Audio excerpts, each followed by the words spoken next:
India's most craziest movie Pushpa 2 ఆకాశమంత అంచనాలతో ఈరోజు థియేటర్స్లోకి అడుగుపెట్టింది. ఈ సినిమా ఎలా ఉందో చూద్దాం. తన భార్య శ్రీవల్లి అంటే వల్లమాలిన ప్రేమ కలిగిన పుష్పరాజ్ తన భార్య కోరిక మేరకు సీఎంతో ఫోటో దిగాలనుకుంటాడు. అక్కడ సీఎం అవమానిస్తే సీఎంనే మార్చాలనుకున్న పుష్పరాజ్ దానికి 500 కోట్లు అవసరమయ్యి 2000 టన్నుల ఎర్రచందనం స్మగ్లింగ్ చేయాలనుకుంటాడు. ఈ ఎర్రచందనం రవాణాకి ఎస్పీ షెకావత్ ఎలా అడ్డుపడ్డాడు? పుష్ప తను అనుకున్న పనిని పూర్తి చేయగలిగాడా లేదా? పుష్పకి తను కోరుకున్న ఇంటి పేరు ఐడెంటిటీగా వచ్చిందా లేదా అన్నదే ఈ సినిమా కథ. కథగా చెప్పుకోవాలంటే ఇది పక్కా కమర్షియల్ మాస్ యాక్షన్ సినిమా. ఈ కథకి డైరెక్టర్ సుకుమార్ తనదైన కళాత్మకమైన టేకింగ్తో సన్నివేశాల్లో మంచి ఎమోషన్ జోడించి ఐకాన్ స్టార్ అల్లు అర్జున్ నుంచి ప్రేక్షకులు ఏమి కోరుకుంటున్నారో వారి అంచనాలకి ఏమాత్రం తగ్గకుండా ప్రేక్షకులకి ఈ సినిమాని అందించాడు director Sukumar.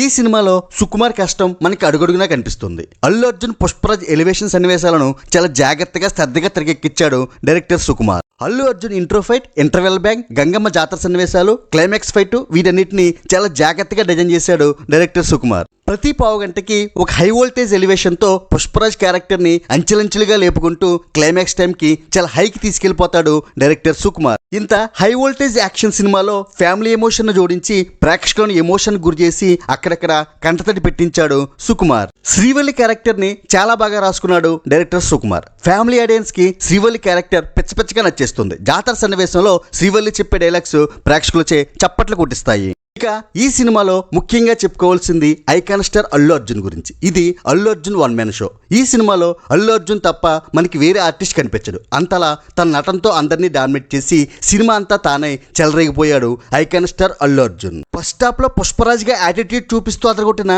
Icon star second half లో ఎమోషన్ తో కూడిన యాక్షన్ సన్నివేశాల్లో తన నట విశ్వరూపం చూపించాడు.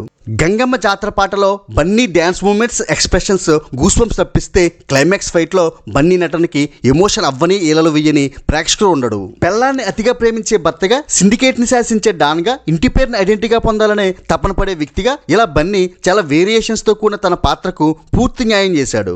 ఇన్ని వేరియేషన్స్ తో కూడిన ఈ పాత్ర బన్నీ కెరీర్ లోనే ఒక మైలురాయిగా నిలిచిపోతుందని చెప్పొచ్చు. ఇది పూర్తిగా ఐకాన్ స్టార్ సినిమా. బన్నీ నట విశ్వరూపం ఈ సినిమా. శ్రీవల్లిగా రష్మిక మరోసారి అదరగొట్టింది. నటనకి ప్రాధాన్యత ఉన్న మంచి పాత్ర దక్కింది రష్మికకి. ఇక టెక్నికల్ గా చూస్తే దేవి శ్రీప్రసాద్ మ్యూజిక్ లోని పాటలు బాగున్నాయి. నేపథ్య సంగీతం ఎలివేషన్ సన్నివేశాలు తగ్గట్టుగా మంచి హైలో సాగింది.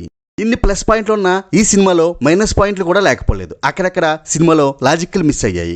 జపాన్లో స్టార్ట్ అయిన సినిమా కథ ఫ్లాష్ బ్యాక్లోకి వెళ్ళిన తర్వాత జపాన్ ఎపిసోడ్ని పట్టించుకోకుండా గాలి కుదిలేయడం, షెకావత్ క్యారెక్టర్ని అర్ధాంతరంగా ముగించేయడం, 2000 టన్నుల ఎర్రచందనాన్ని ఎడ్ల బండ్ల రూపంలో మార్చి స్మగ్లింగ్ చేసే విధానం, క్లైమాక్స్ లో సెంట్రల్ మినిస్టర్ కొడుకై ఉండి 10 కోట్లు డిమాండ్ చేయడం, విలన్స్ అందరినీ అలా వదిలేసి సినిమాని అకస్మాత్తుగా ముగించేయడం, ఇటువంటివన్నీ కొంచెం అసంతృప్తిగా అనిపిస్తాయి. కానీ ఈ సినిమాలో ఉన్న ప్లస్ పాయింట్స్ తో పోలిస్తే ఇవన్నీ పెద్దగా పట్టించుకోవట్లేదు అనిపిస్తుంది.